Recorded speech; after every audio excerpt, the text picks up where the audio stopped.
Okay, I hope that you're hearing me clearly. I'm going to go ahead and share my screen. This is, as usual in Zoom, we're all used to this. And I hope that you can actually hear me well enough. If not, let me know and I will try to do something a little different. Okay, so let me bring this up.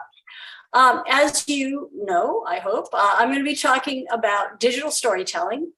There is a folder that has all sorts of resources in it, and I'll show you the link to this at the end again. So don't worry if you don't have the link just yet. But, I am really happy to be talking about digital storytelling because I like technology and I like stories. So digital storytelling is just perfect. It's also really good for our learners for a variety of ways. So before I begin, let me tell you where I am. I'm in Portland, Oregon, and I'm coming to you from the traditional lands of the Multnomah, Cathlamet, Clackamas, Chinook, Tualatin, Kalapuya, Molalla, and many other groups of people who lived on this land, and many of whom still live here.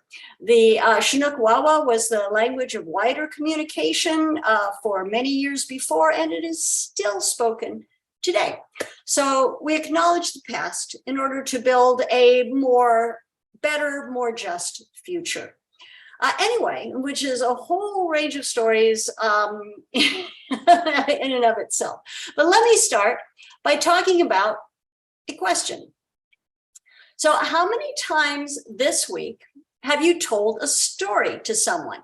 If you are on Zoom, please go ahead and share in the chat. Otherwise, think about how many times this week you've told a story to someone. If there's somebody around you, you can share with them. So have you told any stories this week? And by story, I don't mean like a book story. I mean any kind of story. Like, on my birthday 2 weeks ago, I was driving and a car hit me and I now need a new car. So that's a story. So the link will be shared in the chat box when we get to it. So it will come. Don't worry about it. So anyway, there are many ways that we tell stories, and think about why you've told stories. And I'm going to give you some options, but your option may be different. So have you told stories most often this past week to amuse, for sympathy or understanding, to impress people, or to explain? What are the reasons that you've told stories? The most frequent reason that you've told stories this week. After my car got hit, I was definitely telling that story for sympathy a lot, and to explain why I didn't have my car anymore. But so to explain, to share, many reasons that you're going to tell stories. So a lot of reasons for telling stories. And as humans, we tell stories. But our story for today, Chapter 1, why we use stories. Chapter 2, what is digital storytelling? In Chapter 3, we'll get into creating simple stories and multimedia stories, and that's where we'll spend most of our time. Chapter 4, we'll look at how we put it together, and the epilogue will be sharing your story. The objectives, which I hope I can do in 40 minutes, is you'll lead the session with at least 2 approaches for simple digital stories, 3 sources of freely usable media, resources to create a multimedia video with PowerPoint, and at least 1 idea for a digital story. I hope. We certainly hope so. Okay, let's look with Chapter 1, why we use stories. Very briefly, we tell stories because stories are memorable. Humans remember in story format. It's why histories are done as stories. And science shares evidence that information in story format is actually remembered better because people relate to characters more than data. It's just human. And stories are engaging because with stories, they hook us because For some people, it's being told a story or telling a story. For others, it's reading a story. But we see more through stories, both about ourselves and about other people. And then, of course, stories benefit our learners in a bunch of ways. It lets our learners practice language actively or receptively. They can create. For example, they're doing assignments and they share their ideas and their lives. This is something really important because we know from TESOL's 6 principles that principle number 1 is to know your learners.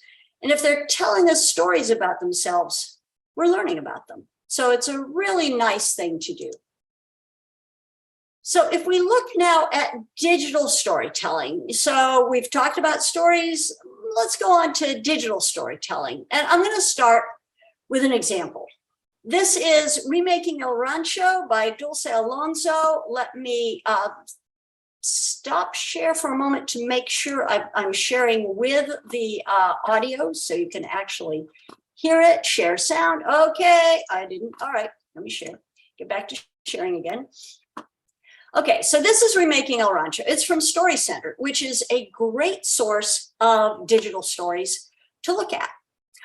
So let's listen. Let me know if you can't hear it. I didn't want to do it. Actually, the first time was a punishment. I don't remember what I had done, but I do remember my dad telling me that I had to help my mom make tortillas. I knew how from watching my mom and my grandma make them back when we lived in Mexico when I was younger. As soon as I touched the masa, I started thinking about my grandpa grinding corn at El Rancho. I remember when I was around 5 and it was a hot summer day, and school was out for 2 whole months. We would go up to my mom's hometown in El Rancho, where we would stay for about a month. It was a long bus trip from the city, but when we got to El Rancho, it was so much fun running around with my primas and primos. When we would stay at my grandma's, she would cook pozole and birria and always fresh tortillas. My grandparents' house was right across the street from the tortilleria. In the morning, I lay in bed and I could hear my grandma and other women from El Rancho waking up early, gathering their baskets, and going up to the field to pick out the corn that was ready. Then they would get back to El Rancho around 6 a.m. And my grandpa would go open the corn factory and cut the corn and grind it up and make it into masa. I hardly ever got to see my grandpa, I guess because he was always busy working. But every time I came down to El Rancho, he would wake me up and I would go with him to the corn factory and gather the corn and put it in the grinder and put the masa into plastic bags. And all this time, he would tell me stories about the corn and my antepasados, and how it would be horrible if corn was to ever disappear. But I just wondered if he was going to give me a peso or 2 for some candy. I never really paid attention. I was just a kid. We moved to the U.S. when I was 7. I haven't ever gone back since. Here, there's corn everywhere, but here it's the corn syrup that's in all the junk food. Or it's the packed tortillas that they sell at the supermarkets. It's not the same. But as soon as I put my hands in the masa with my stepmom, I realized what my grandpa meant back in the tortilleria, that people depended on him, and that if he didn't make the masa for tortillas, then it wouldn't just be the tortillas that would be gone, that our traditions would also be gone. This much I know. If the tortilla is good, it puffs up, and if it's not good, it doesn't. The first tortilla I ever made, there in the kitchen with my stepmom, puffed up really big, and I looked up, and she was smiling. And it wasn't a punishment anymore.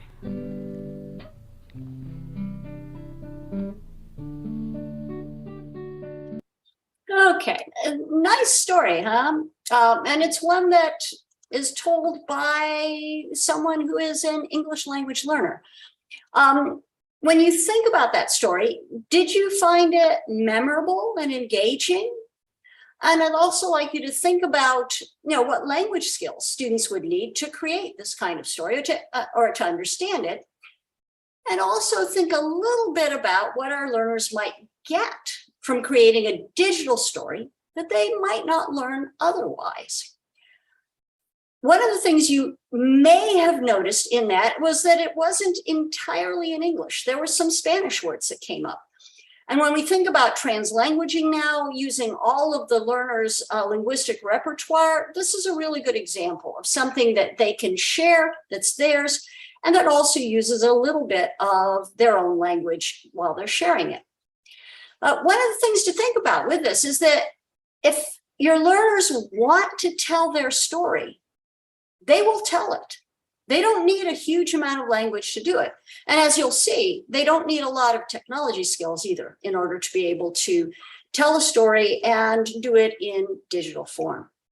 So we want our learners to be 21st century learners. So this is where we want to go. All right, now we've looked at what stories can do and some digital storytelling. Now let's look at some options for creating digital stories. So we got simple stories with pre-selected elements, photos and text, choosing graphics, adding your own text, that sort of thing. And I'm just going to give you two examples, Picklets and comics. There are plenty more examples, but I don't have a lot of time, so we're going to stick with two. This is Picklets. Picklets is a really fun thing. And at the end, you're going to get access to the resources, including the resource list that has all of these and more. What you get with Picklets is you choose there are a bunch of images here on the right side, a variety of different images.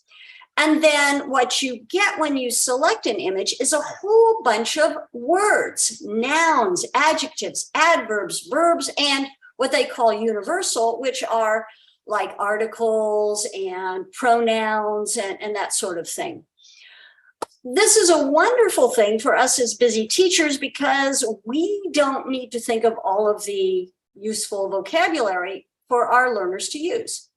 And the way that they can use Picklets is they can drag words onto the screen if they have their own computers, or if you've got a one computer classroom, the teacher can show the picture. If you've got with a projector, show the adjectives, and then learners can write a story. If you're doing it within Picklets itself, you can end up with something that looks like this. It's sort of hard because you don't have a full set of words. So this is an intense game. You have to be fast. I play hard. It is exciting to win. So your more advanced students will find the challenge of using the words that are here to try to create text.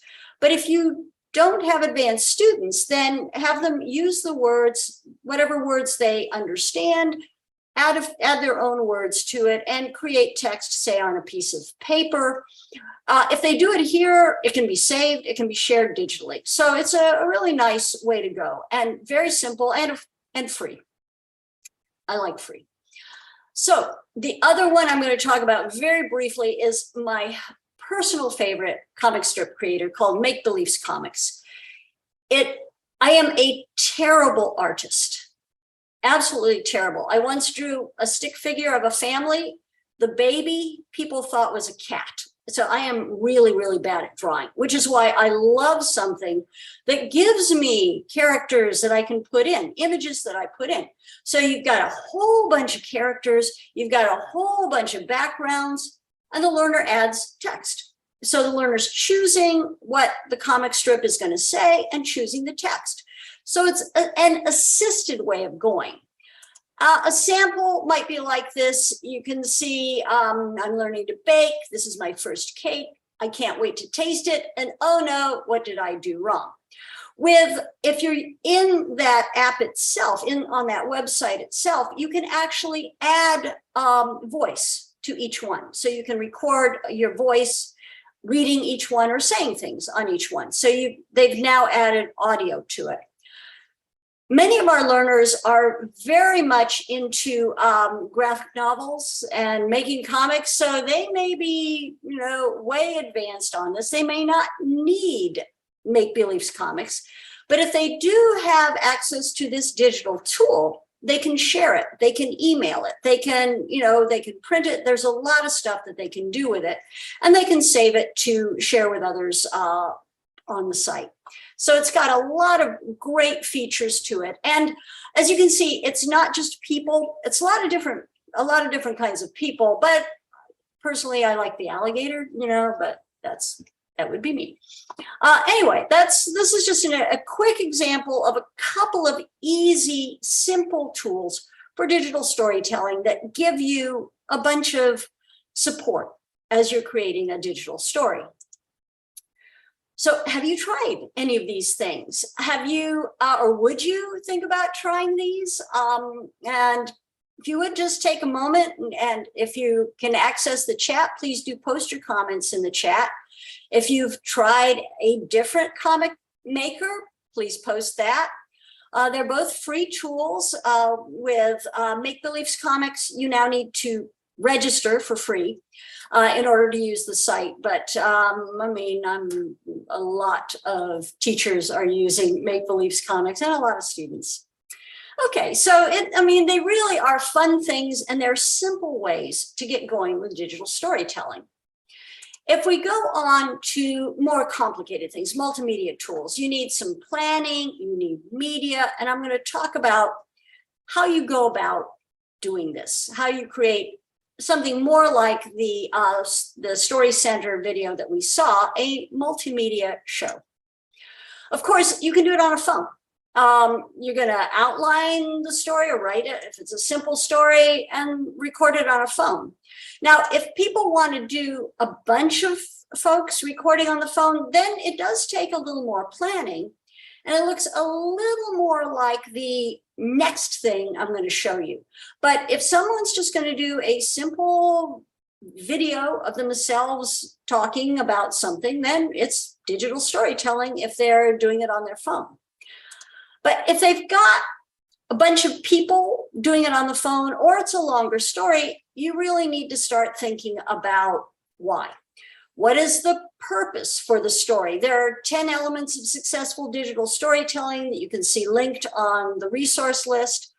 A storyboard is hugely useful and you're going to find or create your media. So this is a sample of a storyboard. Oh, what you have here is a very simple storyboard. You've got 6 boxes with lines underneath them where you're going to sketch what you put in each of the scenes and then some dialogue. The next image, this is also downloadable from the resource list, is a much more complicated storyboard. And if you're going to do things with audio, with video, with a lot of activity in it, you want something that's more like this, more detailed like this. And so again, free download from the site that I'm going to give you.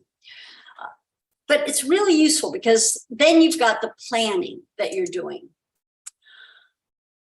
Now we get to media. Media gets tricky, especially if you're in the digital world, because anything that you post online can be found online, which means if you just freely grab whatever you want online, the owners of that can also find it. So one of the things that I think is useful to talk to with students is not so much copyright as ownership. As many of your students may be or become digital creators, if they do stuff on TikTok, they're digital creators. If they're doing things on Instagram, they're digital creators. And they may understand the idea of ownership. They don't necessarily want other people grabbing their stuff and putting somebody else's name on it. So this is why we talk about Creative Commons. Instead of just telling students, don't take things that are copyrighted, you give them stuff that they can take. And Creative Commons is a wonderful approach. And I'm going to show you stuff and places where you can get things that you can use freely.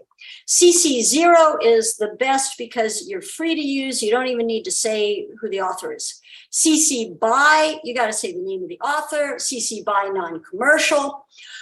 You may notice at the bottom of each of my slides, the CC BY NC, which means that you can use my stuff, but you have to say it's mine and you can't sell it. So that's CC by NC. This is Creative Commons, where it lets you share. And so there's a bunch of places for free images where you can just take the images that you want to take. Pixabay, I love. Searchcreativecommons.org is another one. So, but better than that is if they use their own photos and drawings. But this is an example. This is the first, 25 out of thousands of pictures on Pixabay. I love Pixabay. Most of the images you see in here are from Pixabay, because this one, you don't even need to say the name of the author. You just take it, you can change it, and you add it to your stuff. So you can search and find all sorts of wonderful things. And again, if it's easy for our learners to find things that are legitimate for them to use, this is great, because then they aren't taking something that is owned by somebody else. There's also some free media, audio and video. A good thing to remember is that you can link to audio and video. If you download it, that's when you run into problems. So you link to it, it's okay. Download it, not okay. I know our learners love music videos, not legitimate to download. They can link to them, they can't download them. So there are some places, Free Music Archive. I like Free Music Archive. Wikimedia Commons is great. And then if you want to find video that you can use for free, Liza Brown's Best Websites is a great one. These are all on the resource list that you'll have access to at the end. Even better than using somebody else's media is to create your own. Certainly for music, there's some wonderful stuff out there. If you're on Apple, Mac, then you have GarageBand or Music Maker Jam. If you use Chrome, you have Songmaker, which is horribly addictive and takes, you get in there and you stay there forever. It's one of those. It's so much fun. Your learners will love it. And then if they are musicians, they just make their own music, which is even better, because then they have their own ownership of it. They've made it, it's theirs. It's even better than doing something with one of these tools. Now, back to you again. Where do you find images, and where do you get other media? And I'm really interested in knowing if your students contribute their own images and media when they create things. So what happens in your classroom with media? Go ahead and post in the chat if you're listening to this. Think about where you're getting your media. Hopefully you're creating your own media. TikTok stories, okay. Hopefully you are creating the TikTok stories, not just grabbing them. Free pick, okay, free pick is good. So there are places where you can get stuff. Flickr has a bunch of Creative Commons licensing in it. So student artwork is going to be the best, because they then feel very connected to what they've made. So student ownership is a great thing. So a great way to do it. You take the pictures yourself. If you're teaching very young learners, maybe they can bring pictures from home. If you've got anybody with a phone these days, they can take pictures. And that's a great way to go. So those are all things that, where we get the pieces. Now, let's talk about how we put it together. PowerPoint and more. I'm talking about PowerPoint because a lot of people have PowerPoint. There are other tools. Google Slides is another option, though it's not quite as tidy as PowerPoint. But at the end, you'll see more resources, including where you can find more information about this. So let's talk about putting it together. I have 5 basic steps to create a multimedia digital story.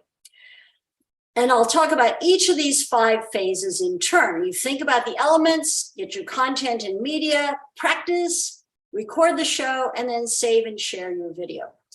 No matter what you use, you'll do all of these things with whether you're using Movie Maker or iMovie or PowerPoint or Google Slides. You're going to follow these steps. How you record is going to be different in anything you use. So the digital storytelling elements, you got to start with your learning objective, right? We're teachers. We have to have our learning objective, okay, as part of this. The purpose is a real big piece of digital storytelling. You need a purpose and a dramatic question, something that opens the story. The students need to choose the point of view. Typically, it's going to be the student's own point of view. And then you think about, do you want audio, a soundtrack? Do you want other media? What photos, what images are you going to use? Then another really important thing is focus, where you don't want it to go all over the place. You want to have something that comes in at about 4 minutes, not hours. So focus is really important. And then practice. And you'll see these coming back up, okay, too. Content and media is really exciting. This is where they write the story. This is where the storyboard is hugely helpful. If you're going to have expanded narration, the storyboard helps them outline what they're going to say. And you want to help learners think about how to make an impact with text, graphics, and the slide transitions. There were some transitions in that video that we saw. Maybe they want to add music, maybe a little piece of video, but they have to plan ahead. You can add an audio file while they're recording the narration, but having a separate audio file that you add is a little cleaner, a little better.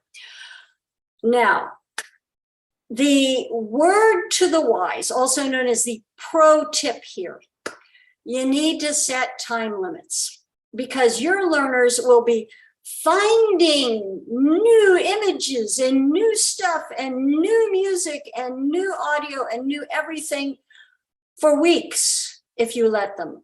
You really have to say, okay, let's write the outline of the story by this date. Now you can have a week to find your media. Otherwise, they're never going to finish because it's too much fun to find media. And so that's what they're going to do. That's why the time limit, don't forget that. That's really important. Practice. Our learners often don't wish to hear this, but they need to practice. And then they practice more because with practice, they will get the focus. They'll get the pacing so that they know how to do it at the right speed. So it's not too fast, not too slow. They'll improve their language with practice. They'll just get better. And especially if they have their peers, their classmates listening and offering comments as well, they need to figure on practicing and practicing and practicing some more. So you need to warn them that once and done is not going to happen if they want it to be good. They need to rehearse and then they need to do it, and they'll probably need to do it more than once. But then the recording part of it. Okay, you're going to watch, there are tons of how-to videos on how to make a video from PowerPoint, how to make a video with Google Slides, but PowerPoint really is easy. If you use Google Slides, you need to use a screencasting tool like Screencast-O-Matic or there are some screencasting tools that you can use because you can't turn it directly from Google Slides into a movie yet. Maybe a future Google Slides will do that. They'll create the recording, then they'll watch it, then they'll edit it, or probably redo it because it's not going to be all that good. So what I'm going to do is I'm going to show you a short video that I created about creating a PowerPoint video. So it's a video about creating a video. There are many out there, and this is not necessarily the best, but you'll see what I did. And what you'll see here is you've got audio, you've got a lot of features to it that you can just do with PowerPoint. So let's start and let me know if you should be able to. Very short PowerPoint here to demonstrate with. What I'm going to do next is I'm going to insert some audio. I've got a file ready. I'm going to insert this one. And it doesn't really matter where you put it because as you'll see later, we're going to hide it so that it's not visible. Now I can see audio format and playback up here. Let me click on playback. I want it to play across slides and I'm going to have it start automatically. So it's going to start automatically, it's going to play across slides, and I want it to hide during the show. This way, you're not going to see this little image when you're showing the show. Now we can go back to slideshow, and now we are ready to record our slideshow. You see a very different looking screen now. You can see the highlighters at the bottom. You see a record button at the top. You can turn on or off the camera and the mic. Right now the camera is on, which is why my little picture is on at the bottom. Let's get started. All right, so here is my first slide. I can click to move on. You see the transition. You see another transition and some animations. One thing to watch is to be sure that you don't talk during the transition because it's only recording when you're on a specific slide. That's it. We're done. We can click stop to stop it or click end show because when the show ends, the recording ends. Now we've done our recording. You can see there's the picture at the bottom. If I decide I want to move that, I can. It moves slide by slide. If we go to the next one, I decide, well, I'd really just have this much smaller. I can make it really tiny so it's hardly noticeable. This one's okay. This one, maybe I again want to be tiny and I'll make it small again. So now I have something that has some pictures of me and some not. And it's entirely up to you what you choose. If I want to see what it's going to look like, I can now click play from start. All right, so here's my first slide. I can click to move on, position. We've looked at the recording, it looks okay. Now it's time to export it and as a movie so that we can actually have an MP4. We go to File, we're going to choose Export, and then not a PDF, but let's call it an MP4. Okay, in this case, I've added recording. You can choose the presentation quality, internet quality, low quality. Let's keep it fairly high. We want to use recorded timings and narrations. This is important to have, otherwise the work we just did is not going to stay with it. And let's choose export. And there we are. Now we wait a few moments for it to actually export, and then we can take a look. Okay, we've got our MP4. I'm not going to play it again, but you can try it yourself. See how it works for you. It's actually simpler than you think. Good luck. Okay, let me stop, cancel. Okay, get out of that. Hopefully it'll stop doing stuff. Okay. I hate it when YouTube keeps talking after I'm done. Okay, so that was, a video about creating a PowerPoint video. That's also, something that you can see the links to from the resource list, which is coming up soon. The fifth phase is to save and share because we've done this digital story, and most of the time the reason that you want it to be digital is so that you can share it with your friends.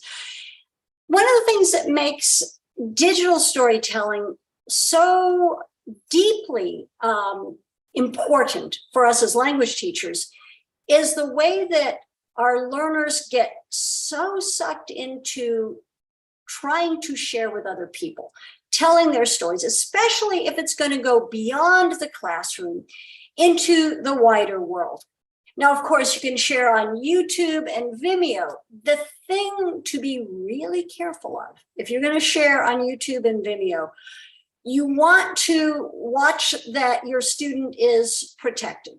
Most of the time, the things that I do with learners on YouTube, it will be untitled. I'd rather, so the you can't search for it. So people who know the link can see it, but it's not public. It's unlisted, so that you have to know the link to find it.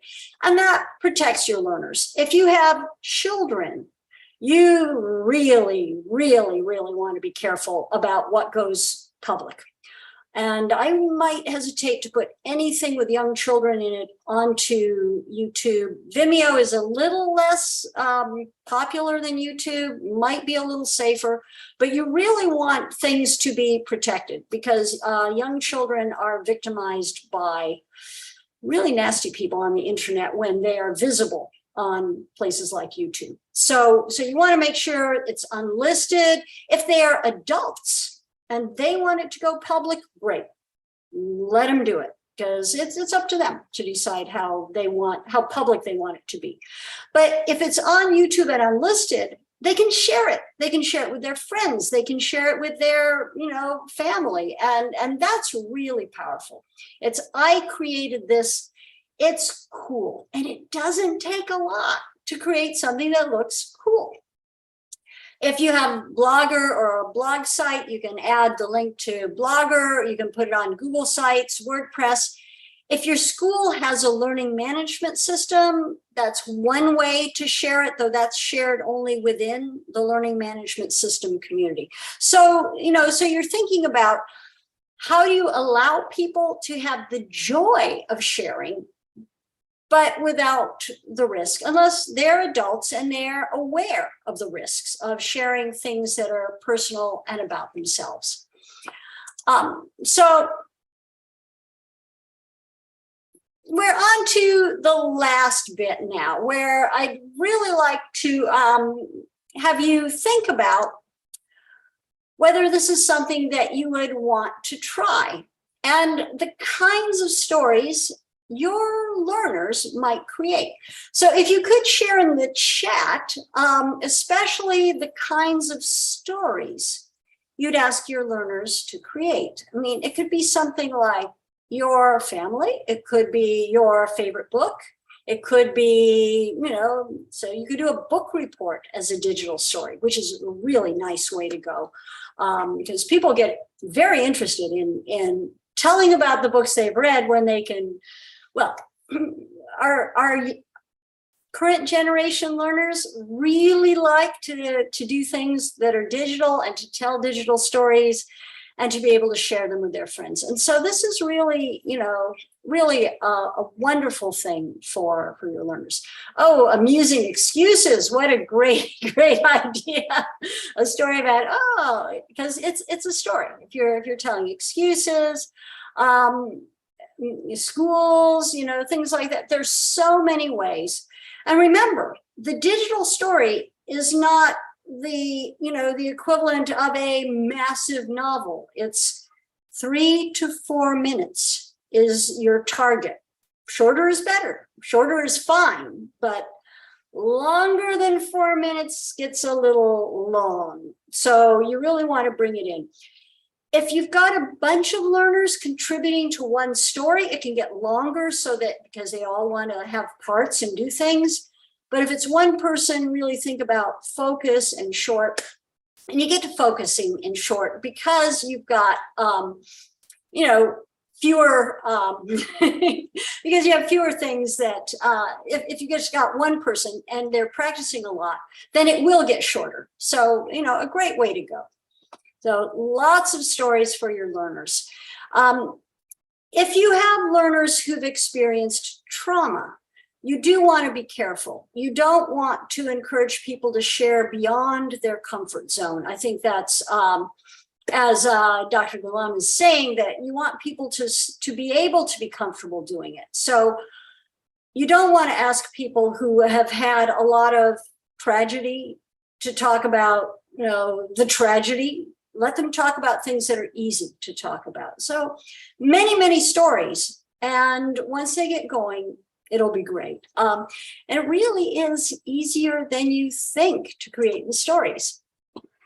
So here is the folder. Let me type it in here. tinyurl.com, or you can scan the QR code to get to this folder. The folder has a bunch of resources, just a bunch of resources. So including a template that lets you, let me see if I've got it up here. If I have it up here, I'll show you what's in. Sorry about that. Let me go over a little bit. Can I get that? Oh, yes, here we are. Here's, okay. So what you see, a PowerPoint template, an example that you can use, the PowerPoint and PDF form from this webinar, links and resources for the talk. The resource list is what I think you really should take a look at, because I think you would find all sorts of stuff. The templates are there, a couple of different templates. This is a different version of the talk that I gave that was much longer with more stuff to it. But so you have that sort of thing. If there are any questions, I believe we have a little time for questions. If there are no questions, I can show you this really cool video. Okay, let me pull up this video. This one is about digital storytelling, and this one is so cool. We do have a little bit. I'll come back and show you that again. My email. Okay, Oregon, not Oregon, Oregon. Okay. Okay, so there's my email. So let me show you this video. It is about digital storytelling, and it is so cool. It's 3.5 minutes, so I hope I won't go too far over time. I hope that's okay.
Okay.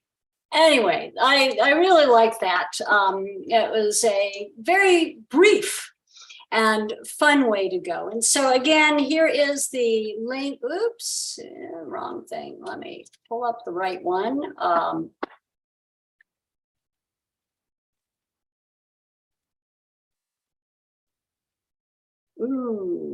Make sure I don't get anything extra in there. Okay. All right.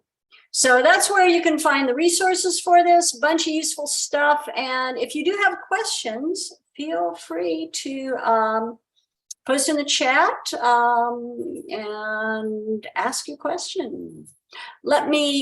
I'll leave this up for a moment so anybody who needs to scan the QR code can. And then I'll go back to being able to see you. Okay. And I think I have gone over my allotted time, but I hope that it has been worthwhile for you all. Okay. Thank you so much, Dr. Deborah. It was so powerful, and thank you very much for your contribution and sharing a plethora of resources. And now the floor is open for questions and answers. If you have any question, please put them in the chat, and I'll be taking your questions to Dr. Deborah Healey. My apologies for my bad connection, but I'll try my best. And meanwhile, you can also, see the chat box if you want to answer any questions. So I see, this question from Amira from Indonesia, and she says, what do you think? What are the challenges using digital books in online mediums? If you could answer that. The challenge is always going to be things like connectivity. Other challenges, of course, are if you're going to, it is privacy, so you've got privacy as an issue anytime you have people who are online. And as we've seen here, connectivity is something to think about. But the thing with PowerPoint that I really like about it is that it doesn't have to be online. That if you have access to PowerPoint, it's not like Google Slides where you have to be online to use Google Slides. Then you can grab the PowerPoint, and you're with PowerPoint you're offline, and people can create offline instead of having to be online to create. Same thing. I mean, if people want to do say comics to create a comic book story, then that's something that Make Believe's Comics will do online. Or once students get a sense of how to do it, they don't need to be online to do it. The beauty of doing something that becomes digital is that it's shareable. But of course, if you've got learners who are creating a digital story on paper and they have phones, you can take a picture of your story. They could, and share it with other people that way. So then it becomes a digital story, even though it is simply a story on, that you've written out, say a comic story or a story with images that you've drawn. There are ways to share them. And by doing it digitally, if you can do it digitally, it really gives you that practice in being a digital participant, which is what people are these days. So our new sentence structures and vocabulary for story creation. I think the more freedom you give people, the easier it is to create stories. One of the things I love is called 5-card flicker. And let me see if I can find the link to that one. Because this one is really fabulous for being creative. It forces creativity. So let me get I'm going to put the link in the chat for that one. And the way that it works, let me share again. Anybody who needs to leave can leave. Okay. Is it okay if I share my screen, Manula? Can I go ahead and do that? Sure. Go ahead. Okay. Yep. Okay, let me go back to that and share that. This is 5-card Flickr. The way that it works is you're going to choose stories. Okay, let's play. Okay, so you pick a picture. So you're going to make something, and it's going to be random. So we're going to grab a picture. Let's take the door. Then we get the next picture to choose from. Let's pick the flower. Then we get another picture. These are all random. They're coming up randomly. We got another one, and then let's pick the ivy, and the last image, let's pick the snails or whatever they are. To put this into a story requires you to go beyond the normal storytelling mode, because you are forced into finding a way to link these really unlinked images. It's a great thing for people to do together in small groups, to find a way to make a story out of these images. Now, as the teacher, of course, you can ask them to use certain connection words. You can ask them to say, okay, I want a however, I want a nevertheless, I want, past tense, I want future tense. You can tell them what you want with the story. But because these are novel pictures, it will push your learners to develop new vocabulary, because they'll want to tell the story. And it's like, oh, how can I make a story from these weird pictures? Every set of pictures is different.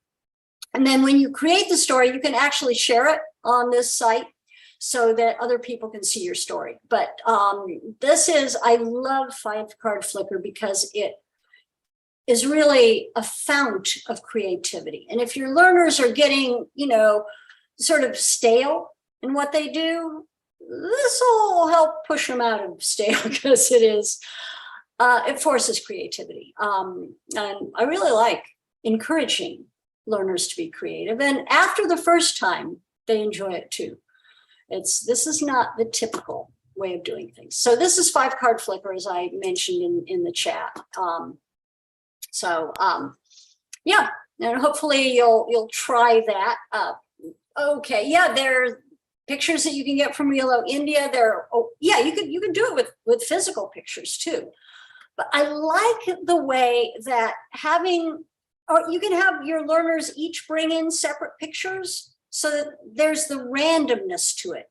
If the teacher chooses the pictures, it loses that randomness and creativity. So, but it's your class, your choice.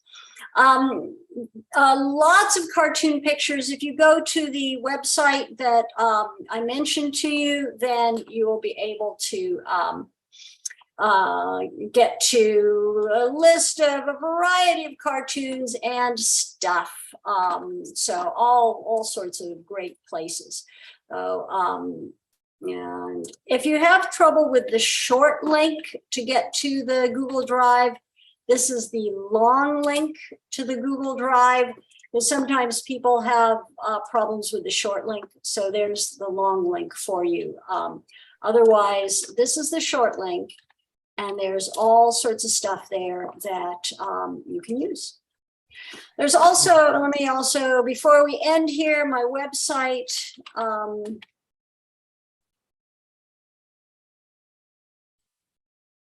More stuff. I call it my attic because it has so much stuff, and you're welcome to use the stuff that I have on my website too. Thank you so much, Dr. Deborah Healey. It was wonderful having you at Teacher Development Webinars. I really enjoyed your session, and thanks for sharing all your expertise and the wonderful digital tools to use digital storybooks. I hope a lot of teachers around the world would find it useful for them as well. And please let us know, how you find this session. You can share your takeaways by using.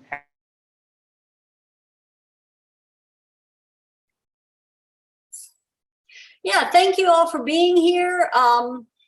Yeah, it's, I see people from all over the place. For those of you for whom it's morning, Have a wonderful rest of your morning. If it's afternoon, have a great afternoon. If you're like me, it's almost 11 o'clock at night and time for me to read my book and relax and take it easy for the evening. But thank you all for being here and, listening to me talk about something I really enjoy.